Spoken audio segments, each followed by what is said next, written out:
இன்றைக்கி வந்து இதுக்கெல்லாம் பயந்து வந்து விஜய் இருக்கிற ஆளா எனக்கு தெரியல. ஏன்னா விஜய் மாதிரி ஒரு செலிப்ரிட்டி, அவர் வந்து இவ்வளவு தில்லா ஒரு நெஞ்சு திறனோடு மோடிஜியை வந்து கேள்விகள் கேட்டதும், இன்றைக்கி அதிமுக திமுக யாரும் கேள்வி கேட்க மாட்டாங்களா? ஏன்? அவங்களுக்கு மடியில் கனம் இருக்குது, வழியில் பயம்.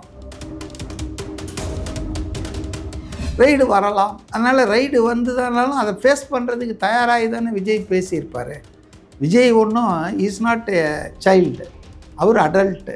ஸோ இன்கம் டேக்ஸாக இருக்கட்டும், இடியாக இருக்கட்டும், சிபிஐக்கு ஒரு ஆளை ஹராஸ் பண்ணுறது உங்கள் கேரக்டரை ஸ்பாயில் பண்ணாச்சு இல்லை?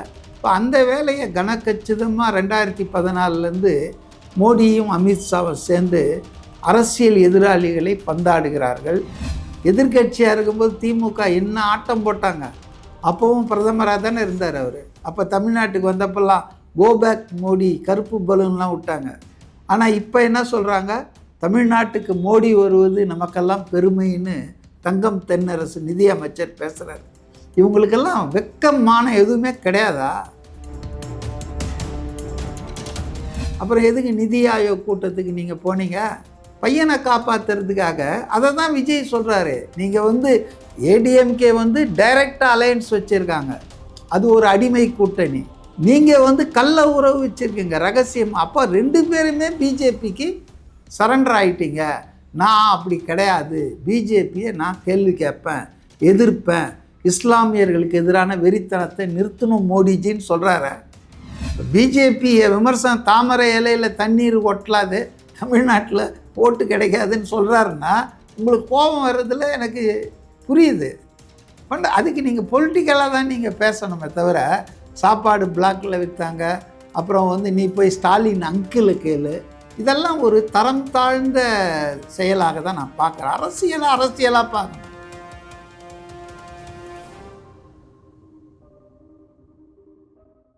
பிஜேபியை பற்றி நல்லாவே விஜய் அடித்து பேசியிருக்காரு சார். இதனால் பிஜேபி சைட்லேருந்து ஏதாச்சும் விஜய் வீட்டுக்கு ரைடு போக சான்சஸ் இருக்கா? பிஜேபியை நல்லா புரிஞ்சு வச்சுருக்கீங்க, ரொம்ப சந்தோஷம்.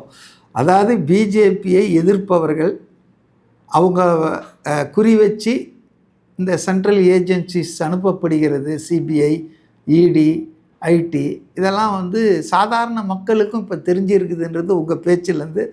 அதாவது அது வந்து ஒரு நடுநிலையாக செயல்பட வேண்டிய இந்த மத்திய அமைப்புகள் அது வந்து இப்போ மோடி அரசின் கைப்பாவையாக செயல்படுவது என்பதை சாமானியர்களும் உணர்ந்திருக்கிறார்கள் என்பதுதான் உங்கள் கேள்வியிலேருந்து நான் அறிந்து கொள்ளக்கூடிய ஒரு உண்மை. ரைடு வரலாம், வராமலும் போகலாம். அதனால் ரைடு வந்துதானாலும் அதை ஃபேஸ் பண்ணுறதுக்கு தயாராகி தானே விஜய் பேசியிருப்பார். விஜய் ஒன்றும் இஸ் நாட் எ சைல்டு, அவர் அடல்ட்டு.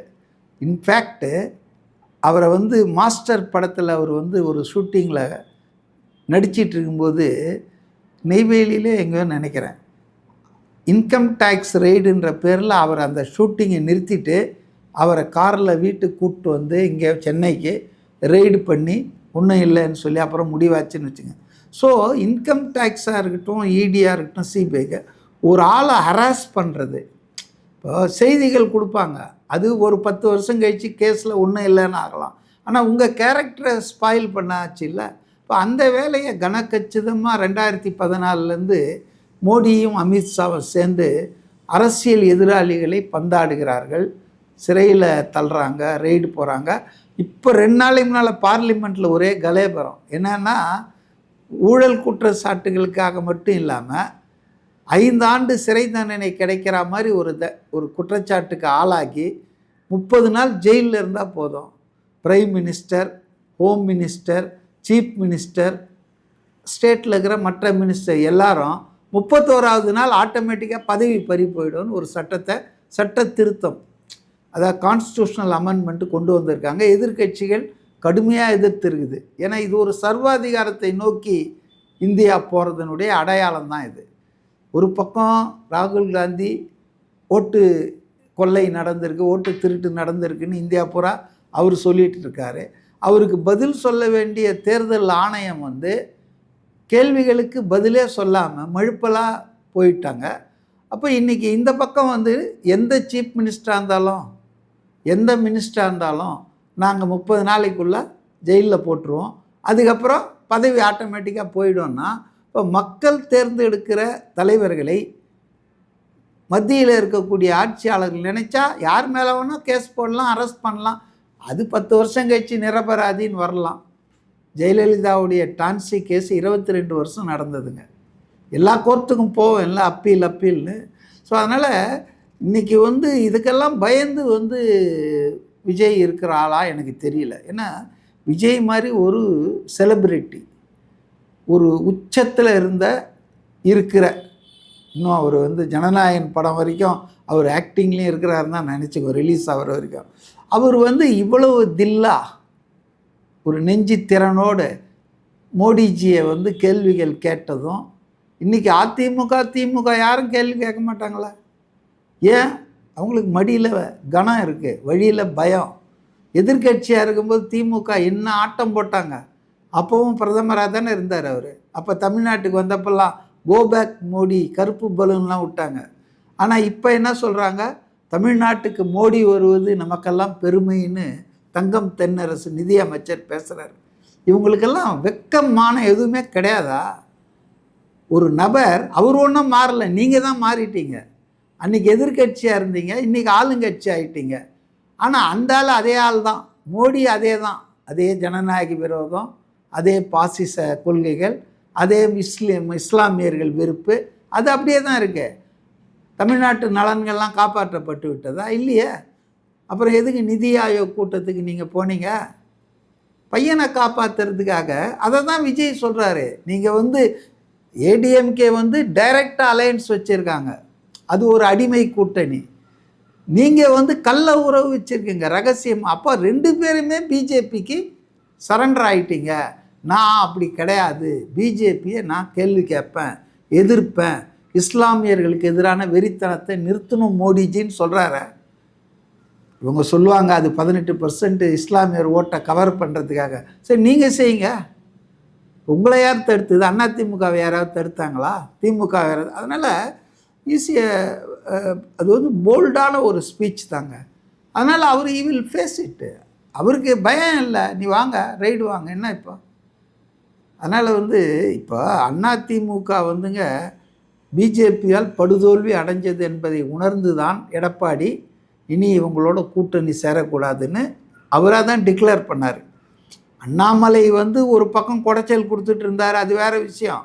ஆனாலும் தெரிஞ்சு போச்சு அவங்களுக்கு, பிஜேபியை தொட்டா அவன் கெட்டான்ட்டு. அதனால் விட்டாங்க. சரி, திடீர்னு எப்படி ஒரு வருஷம் கேப்பில் வந்து அமித்ஷாவை 5 கார் மாறி போய் டெல்லியில், ஏன் நேராக போய் ஒரு காரில் பார்த்துருக்கலாமே?